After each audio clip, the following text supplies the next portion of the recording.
Welcome back. In sports news, at the Under-17 Championship in Niger, Nigeria's Golden Eaglets have failed to win their consolatory third-place match against Guinea. Coach Emmanuel Amunike's team lost 3-1 despite taking the lead in the first half through Victor Osimhen.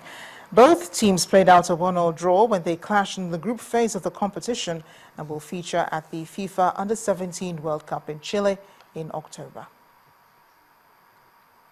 But the Eaglets of Mali are the champions of the 11th edition of the African Under-17 Championship. The Malians beat South Africa 2-0 in a thrilling final at the Stade General Senyi Kaunche in Niamey, Niger today.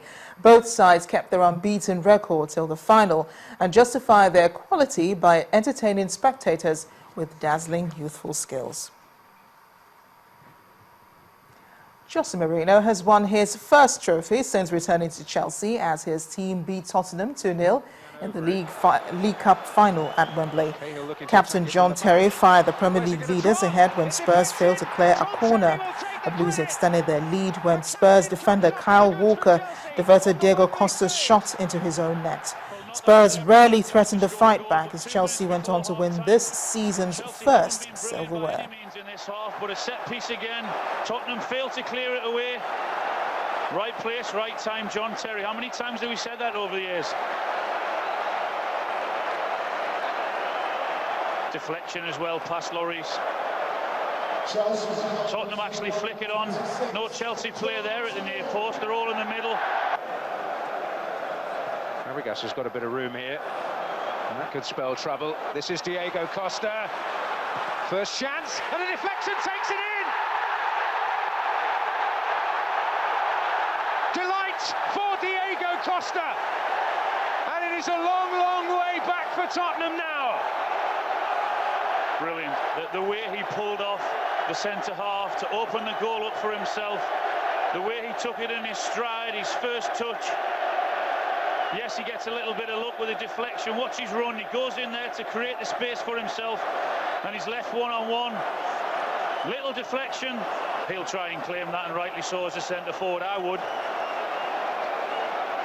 Might have a hard job, though. Got their big players on the ball.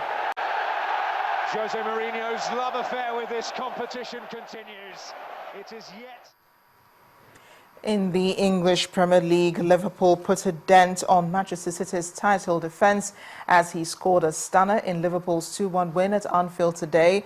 Jordan Henderson's curling effort put the Reds ahead before Edin Dzeko finished off a slick move to equalise. Philippe Coutinho capped a fine Reds' play with a stunning goal when he struck from 25 yards. The result leaves City 5 points behind Chelsea, having played a game extra, while Liverpool moved to 5th. And Barry, and he's ended up doing very well to get a corner there, putting enough pressure on. Ozil. And turned in! Meanwhile, Arsenal bounced back from their Champions League defeats to beat Everton 2-0 at the Emirates Stadium. Olivier Giroud scored his 4th goal in 4 games as the Gunners moved to 3rd on the table.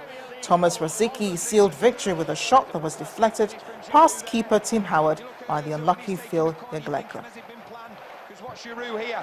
Now it's as though the Everton players just switch off a little bit. He gets a yard free, I think, is it on Stones? And it really is a fantastic finish because he's had to wrap his right foot around that to get it into the far corner. But what a great finish that is from Giroud, because it's not been the greatest of starts from Arsenal, but when you give Giroud a chance like that, you know, he's going to put it in the back of the net. Arsene Wenger will be absolutely delighted because it's not been a great start for them. It gives the fans something to cheer. 12 for the season. They've had Petit, who was magnificent. You know, they've had Silva. They had some great players over the years that have played that role just in front of the back four, and that for me is what they've missed for so long. Ozil. Rosicky.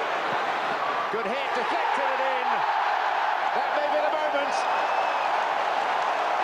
Arsenal just got lucky. Everton looked down and out.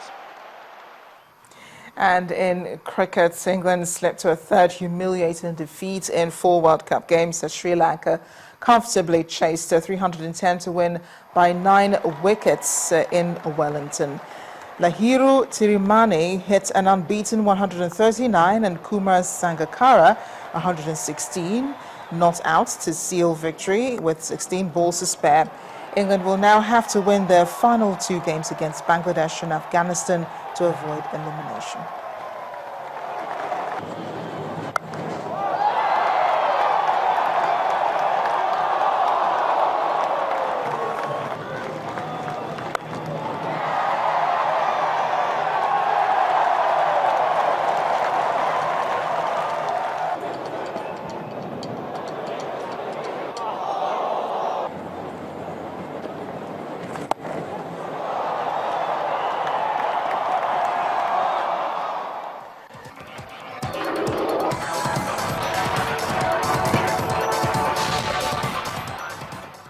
The streets of Moscow today were packed as thousands of people participated in a march to honor slain opposition leader Boris Nemtsov. Nemtsov was shot in the back while walking on a bridge in Moscow on Friday.